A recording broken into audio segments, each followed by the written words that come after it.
Resort Medan Barat, Minggu 9 Mei 2021. Prerogatif Epistel 1 Samuel 1 ayat 9 sampai 18, Evangelium 1 Yohanes 5 ayat 1 sampai 5. Dengan tema doa orang yang beriman. Shalom bagi kita semua, selamat hari Minggu dan selamat memasuki Minggu Rogate dengan tema doa orang beriman. Marilah kita meminta pertolongan Roh Kudus untuk menuntun kita dalam melaksanakan ibadah ini. Untuk memasuki ibadah, marilah kita saat teduh sejenak. Kita bernyanyi dari Kidung Jemaat nomor 17 ayat 1 dan 4, Tuhan Allah hadir. Tuhan Allah hadir pada saat ini. Mari kami sama-sama. Tuhan Allah hadir pada saat ini. Hai sembah sujud di sini. Diam dengan hormat tubuh serta jiwa. Tunduklah menghadap Dia. Marilah umatnya, hatimu serahkan dalam kerendahan. Raja yang mulia, biarlah hambamu mengagungkanmu selalu. Hingga aku ini sungguh beribadat sama seperti malaikat, dan benar mendengar firman-Mu ya Tuhan, agar kulakukan. Di dalam nama Allah Bapa dan Anaknya Tuhan Yesus Kristus dan Roh Kudus, Khalik langit dan bumi.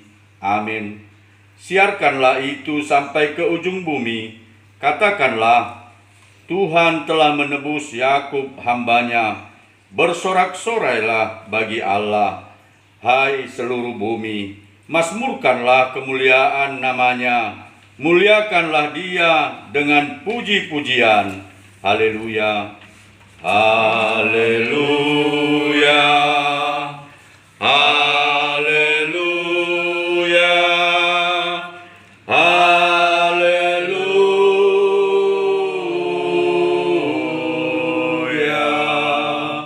Marilah kita berdoa. Kita bernyanyi dari Kidung Jemaat nomor 246 ayat 1 dan 2, Ya Allah yang Maha Tinggi.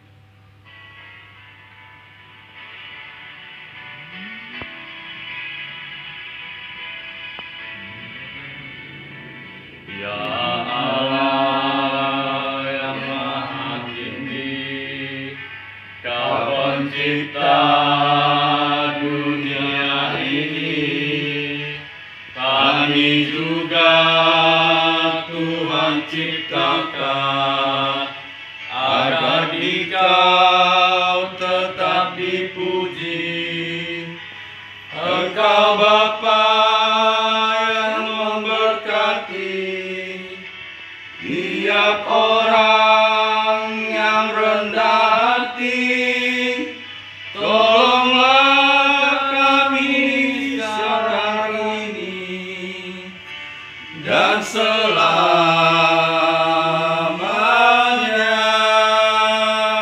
Marilah kita mendengarkan firman Tuhan sebagai pendahuluan khotbah yang tertulis dalam 1 Samuel 1 ayat 9 sampai 18. Demikian firman Tuhan. Pada suatu kali setelah mereka habis makan dan minum di Silo, berdirilah Hana sedang Imam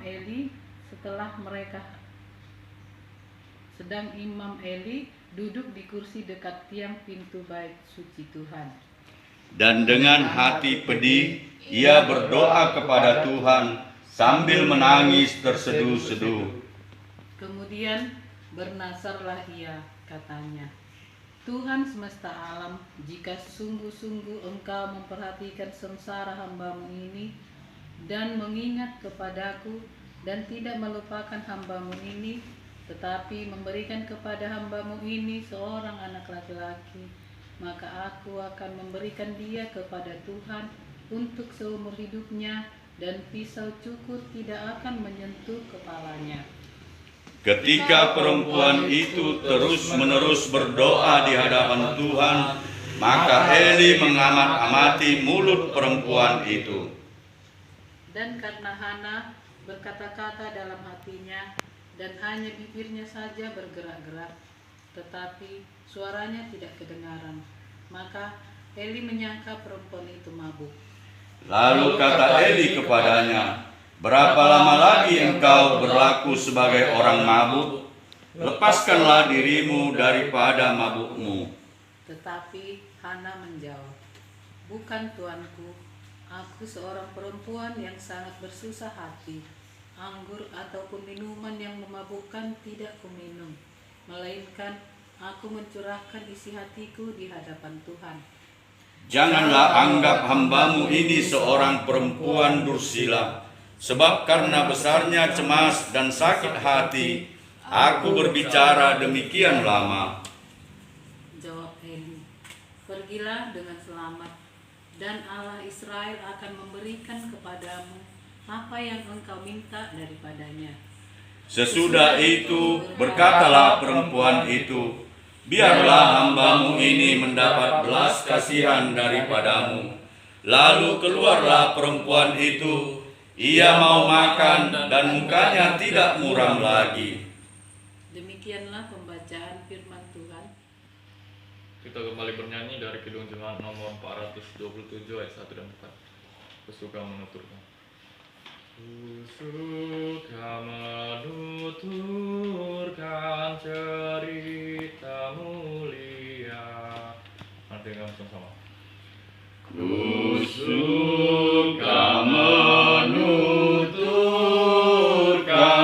cerita mulia, cerita Tuhan Yesus dan cinta kasih-Nya. Ku suka menuturkan cerita yang benar, penawar hati rindu, pelipur terbesar. Ku suka menuturkan, ku suka memasurkan cerita Tuhan Yesus dan cinta kasih-Nya. Pembacaan firman Tuhan diambil dari 1 Yohanes 5 ayat 1-5. Iman mengalahkan dunia. Setiap orang yang percaya bahwa Yesus adalah Kristus lahir dari Allah, dan setiap orang yang mengasihi Dia yang melahirkan, mengasihi juga Dia yang lahir daripadanya. Inilah tandanya bahwa kita mengasihi anak-anak Allah, yaitu apabila kita mengasihi Allah serta melakukan perintah-perintah-Nya. Sebab inilah kasih kepada Allah, yaitu bahwa kita menuruti perintah-perintah-Nya. Perintah-perintah-Nya itu tidak berat, sebab semua yang lahir dari Allah mengalahkan dunia. Dan inilah kemenangan yang mengalahkan dunia, iman kita. Siapakah yang mengalahkan dunia selain daripada dia yang percaya bahwa Yesus adalah anak Allah? Amin. Shalom, Bapak, Ibu, dan saudara-saudari yang terkasih di dalam Tuhan Yesus Kristus. Tema hari ini, doa orang yang beriman. Setiap orang ini adalah undangan universal Allah untuk menerima Yesus Kristus. Kita baca Yohanes 1 ayat 12. Yohanes 1 ayat 12. Tetapi semua orang yang menerimanya diberinya kuasa supaya menjadi anak-anak Allah, yaitu mereka yang percaya dalam namanya. Amin.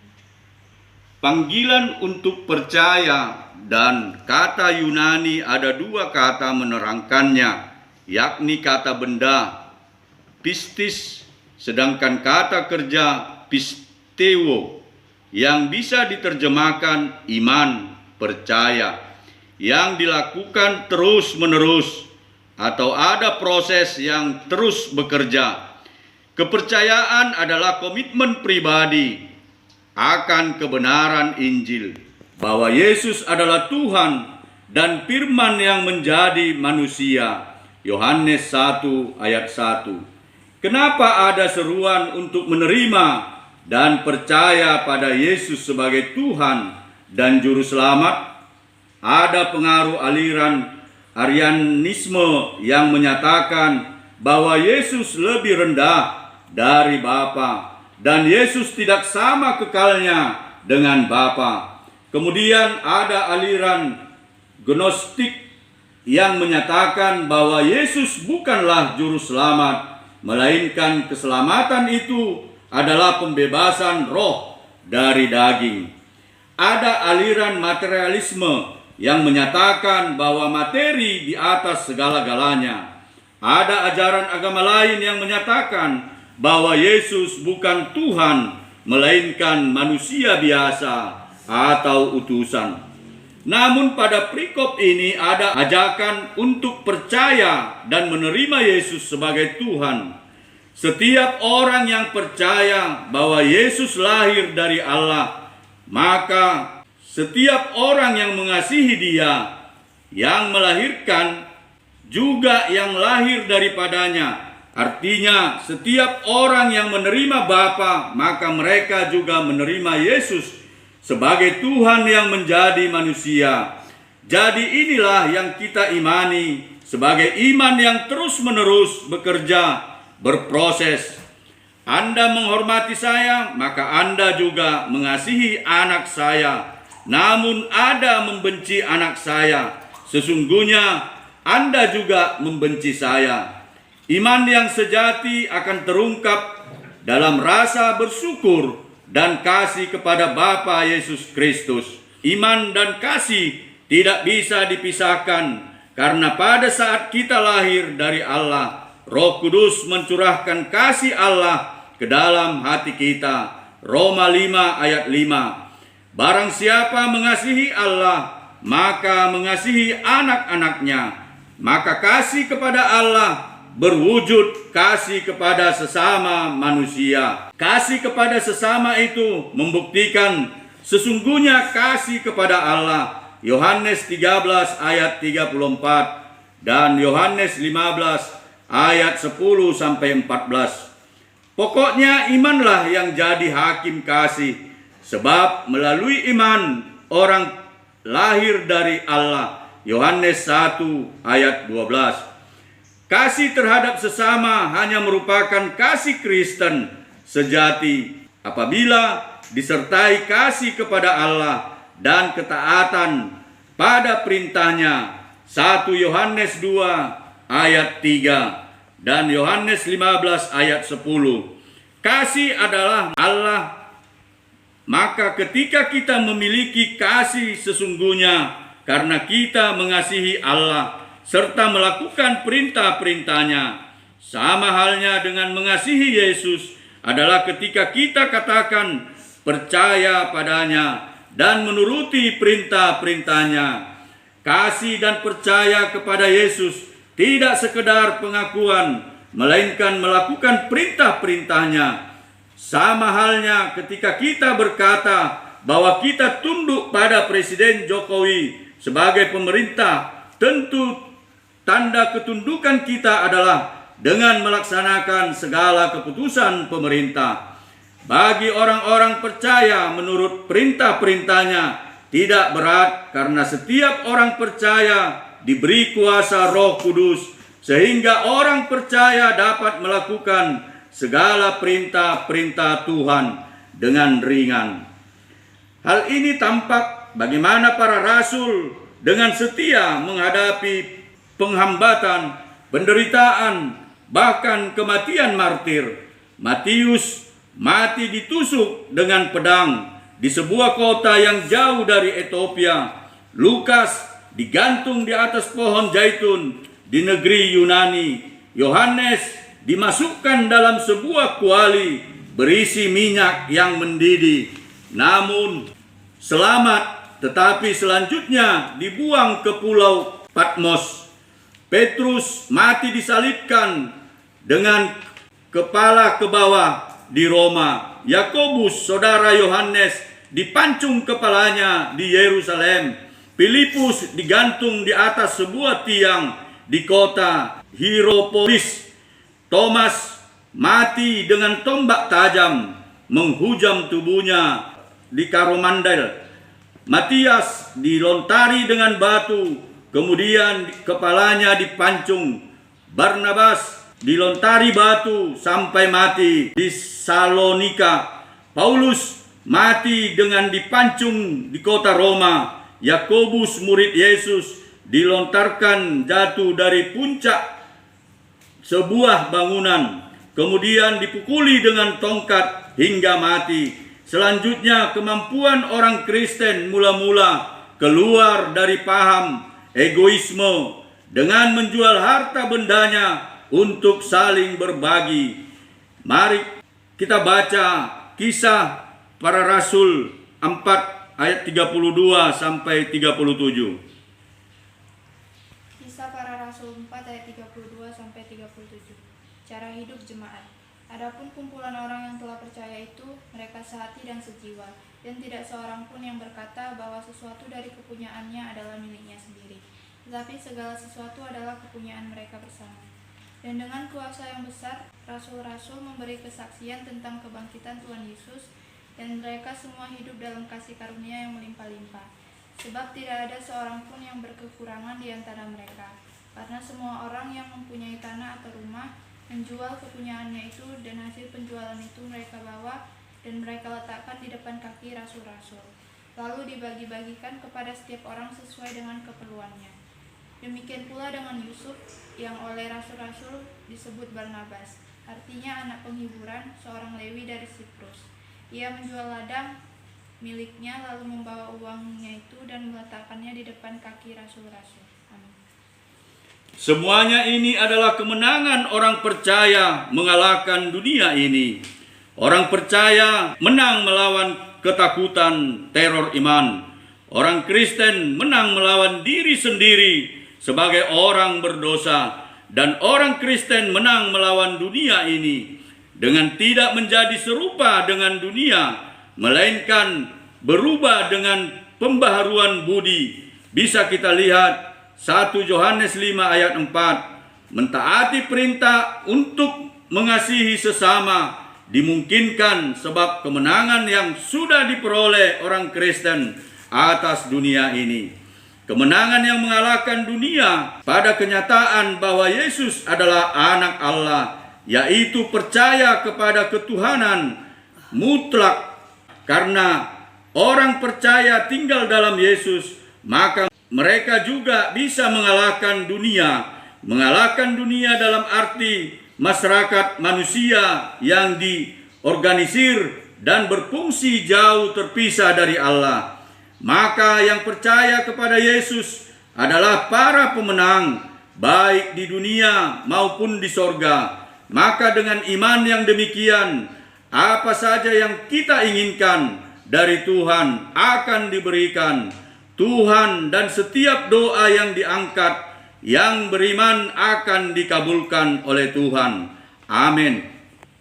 Kita bernyanyi dari Kidung Jemaat nomor 425 ayat 3, berkumandang suara dari surga.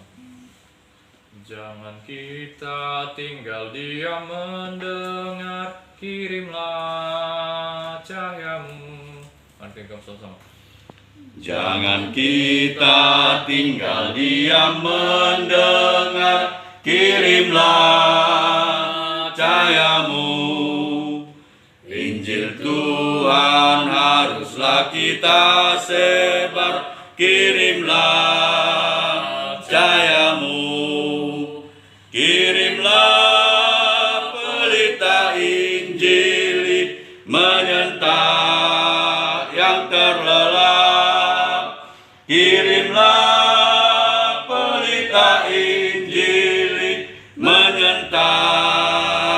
yang terlelap. Ayat persembahan diambil dari Matius 8 ayat 4. Lalu Yesus berkata kepadanya, "Ingatlah, jangan engkau memberitahukan hal ini kepada siapapun, tetapi pergilah, perlihatkanlah dirimu kepada imam, dan persembahkanlah persembahan yang diperintahkan Musa sebagai bukti bagi mereka." Amin. Kita kembali bernyanyi dari nyanyian persembahan Kidung Jemaat nomor 301 ayat 1. Aku bawa dan berikan. Aku bawa dan berikan. Mari kita sama-sama.